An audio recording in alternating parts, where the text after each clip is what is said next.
భోగి సనాతన సాంప్రదాయాలు ధర్మాలకు భారతదేశం నెలవు. అందులోనూ హిందూ ధర్మంలో ఆచారాలు పండుగలకు పెద్దపీట వేస్తారు. హిందువులు ముఖ్యంగా తెలుగువారు జరుపుకునే అతిపెద్ద పండుగ సంక్రాంతి. 4 రోజుల పాటు జరుపుకునే ఈ పండుగను అత్యంత వైభవంగా నిర్వహిస్తారు. భోగి, సంక్రాంతి, కనుమ, ముక్కనుమ ఇలా 4 రోజుల పాటు ఈ పండుగను నిర్వహిస్తారు. సూర్యుడు మకర రాశిలో ప్రవేశించిన రోజునే మకర సంక్రాంతి వస్తుంది. ఈ పండుగ తొలి రోజును భోగిగా పిలుస్తారు. దక్షిణాయన సమయంలో సూర్యుడు దక్షిణార్ధగోళానికి భూమికి దూరంగా జరగటంతో భూమిపై ఉష్ణోగ్రతలు తగ్గి చలి పెరుగుతుంది. ఈ చలి వాతావరణాన్ని తట్టుకునేందుకు భగభగమండే చలిమంటలు వేస్తారు. ఉత్తరాయణానికి ముందు రోజు చలి విపరీతంగా పెరగటంతో దీన్ని తట్టుకునేందుకు మంటలు, దక్షిణాయనంలో తాము పడిన కష్టాలు బాధలను అగ్నిదేవుడికి ఆహుతి చేస్తూ రాబోయే ఉత్తరాయణంలో సుఖ సంతోషాలను ఇమ్మని కోరుతూ వేసే మంటలను భోగి మంటలు అంటారు. ఈ భోగి మంటల వెనుక ఉన్న పురాణ శాస్త్రీయ కారణాల గురించి ఇప్పుడు తెలుసుకుందాం. భుగ్ అనే సంస్కృత పదం నుంచి భోగి అనే పదం వచ్చింది. భోగం అంటే సుఖం. పురాణాల ప్రకారం ఈ రోజునే శ్రీ రంగనాథ స్వామిలో గోదాదేవి లీనమై భోగాన్ని పొందిందని, ఇందుకు సంకేతంగా భోగి పండుగ ఆచరణలోకి వచ్చిందని విశ్వసిస్తారు. శ్రీ మహావిష్ణువు వామనావతారంలో బలిచక్రవర్తిని పాతాళంలోకి తొక్కి ఆయనను అక్కడ రాజుగా ఉండమని, ప్రతి సంక్రాంతికి ముందు రోజున పాతాళం నుండి భూలోకానికి వచ్చి ప్రజల్ని ఆశీర్వదించమని వరమిచ్చాడనేది మరో కథనం. బలిచక్రవర్తి రాకను ఆహ్వానించడానికి భోగి మంటలు వేస్తారని మన పురాణాలలో చెప్పబడింది. కృష్ణుడు ఇంద్రుడి గర్వాన్ని అణచివేస్తూ గోవర్ధన పర్వతం ఎత్తిన పవిత్రమైన రోజు కూడా ఇదేనని నమ్ముతారు. సాధారణంగా చలికాలం కాబట్టి వెచ్చదనం కోసం భోగి మంటలు వేస్తారని భావిస్తారు. అయితే ఇది వెచ్చదనం కోసం మాత్రమే కాదు, ఆరోగ్యం కోసం కూడా. ధనుర్మాసం నెలంతా ఇంటి ముందు పెట్టిన గొబ్బెమ్మలను పిడకలుగా చేస్తారు. వాటినే ఈ భోగి మంటల్లో ఉపయోగిస్తారు. ఆవు పేడతో చేసిన పిడకలని కాల్చటం వల్ల గాలి పరిశుద్ధమవుతుంది. సూక్ష్మక్రిములు నశించి ఆక్సిజన్ గాలిలోకి అధికంగా విడుదల అవుతుంది. ఈ గాలి పీల్చడం ఆరోగ్యానికి మంచిది. చలికాలంలో అనేక వ్యాధులు ప్రబలుతాయి. ముఖ్యంగా శ్వాసకు సంబంధించిన అనేక రోగాలు పట్టి పీడిస్తాయి. భోగి మంటల నుంచి వచ్చే గాలి వాటికి ఔషధంగా పనిచేస్తుంది. భోగి మంటల్లో రావి, మామిడి, మేడి మొదలైన ఔషధ చెట్ల కలప, ఆవు నెయ్యి కూడా వేస్తారు. అగ్నిహోత్రంలో వేసిన ప్రతి 10 గ్రాముల ఆవు నేతి నుంచి 1 టన్ను ప్రాణవాయువు విడుదలవుతుంది. ఈ ఔషధ మూలికలను, ఆవు నెయ్యి, ఆవు పిడకలను కలిపి కాల్చడం వల్ల విడుదలయ్యే గాలి అత్యంత శక్తివంతమైనది. ఈ గాలి మన శరీరంలోని 72,000 నాడులలోకి ప్రవేశించి మలినాలను బయటకు పంపుతుంది.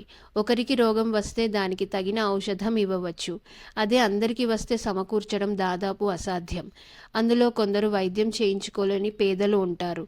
కాబట్టి ఇదంతా ఆలోచించిన మన పెద్దలు అందరూ భోగి మంటల్లో పాల్గొనే సాంప్రదాయాన్ని తెచ్చారు. దాని నుండి వచ్చే గాలి అందరికీ ఆరోగ్యాన్ని ఇస్తుంది. కులాలకు అతీతంగా అందరూ ఒకచోట చేరడం ప్రజల దూరాలను తగ్గించి ఐక్యమత్యాన్ని పెంచుతుంది. ఇది ఒక రకంగా అగ్నిదేవుడికి ఆరాధన, మరో రకంగా గాలిని శుద్ధి చేస్తూ వాయుదేవుడికి ఇచ్చే గౌరవం. అయితే ఇటీవల కాలంలో మనం ఆధునికత, సృజనాత్మకత పేరుతో రబ్బరు టైర్లు, పెట్రోలు పోసి తగలబెట్టి దాని విషవాయువులను పీలుస్తూ కాలుష్యాన్ని పెంచుకొని మన ఆరోగ్యాన్ని పాడు చేసుకుంటున్నాం. పర్యావరణాన్ని నాశనం చేస్తూ కొత్త రోగాలని కొని తెచ్చుకుంటున్నాం. భోగి మంటల్లో పనికిరాని వస్తువులను కాల్చండి అని అంటారు.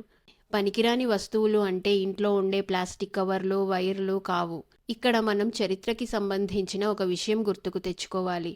భారతదేశంలో ఉన్న జ్ఞాన సంపదను నాశనం చేస్తే కానీ ఆ దేశాన్ని ఆక్రమించుకోలేమని భావించిన కొందరు భోగి మంటల్లో పాత సామాన్లు తగలబెట్టాలనే నెపంతో అమాయక ప్రజలు ఎన్నో వందల ఏళ్ల నుంచి వారసత్వంగా కాపాడుకుంటూ వస్తున్న ప్రాచీన తాళపత్ర గ్రంథాలను భోగి మంటల్లో వేసి కాల్పించేశారు.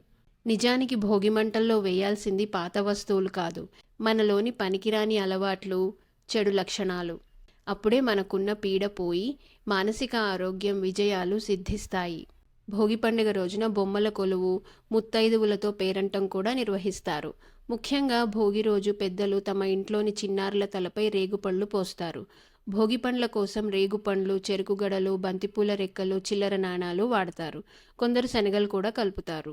రేగుపళ్లను పిల్లల తల మీద పోయటం వల్ల శ్రీమన్నారాయణుడి దివ్య ఆశీస్సులు లభిస్తాయని భావిస్తారు. భోగి పండ్లు పోయటం వలన పిల్లల మీద ఉన్న చెడు దృష్టి తొలగిపోతుంది.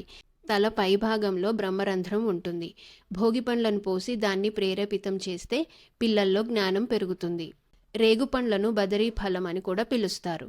శివుణ్ణి ప్రసన్నం చేసుకోవటానికి నరనారాయణులు బదరికావనంలో ఘోర తపస్సు చేశారట. ఆ సమయంలో దేవతలు వారి తలల మీద బదరీ ఫలాలను కురిపించారని చెబుతారు. ఆనాటి సంఘటనకు ప్రతీకగా పిల్లలను నారాయణుడిగా భావించి భోగి పండ్లను పోసే సాంప్రదాయం వచ్చిందని ప్రతీతి. భోగి ముగిశాక సూర్యుడు దక్షిణాయనం నుంచి ఉత్తరాయణానికి మరలుతాడు. ఆ రోజే మకర రాశిలోకి అడుగు పెడతాడు. సంక్రాంతి సూర్యుడి పండుగ కాబట్టి సూర్యుణ్ణి పోలిన గుండ్రని రూపం, ఎర్రటి రంగు కారణంగా దీనికి అర్కఫలం అని పేరు వచ్చింది. సూర్యభగవానుడి ఆశీస్సులు పిల్లలకు లభించాలనే సూచనగా ఈ భోగి పండ్లను పోస్తారు. కౌమార్యంలోకి అడుగు పెట్టడానికి ముందే అంటే 12 ఏండ్లలోపు చిన్నారులకి తలపై భోగి పండ్లను పోయవచ్చు. ఇలా మన ప్రతి సాంప్రదాయం వెనుక అనేక అర్థాలు, అంతరార్థాలు, రహస్యాలు ఉంటాయి. అవి మనకు తెలియనంత మాత్రాన ఆచార సాంప్రదాయాలను మూఢనమ్మకాలు అనుకోవడం మూర్ఖత్వం. వాటి విలువలను తెలుసుకొని చేసుకుంటే అవి మనకు మార్గదర్శకులవుతాయి.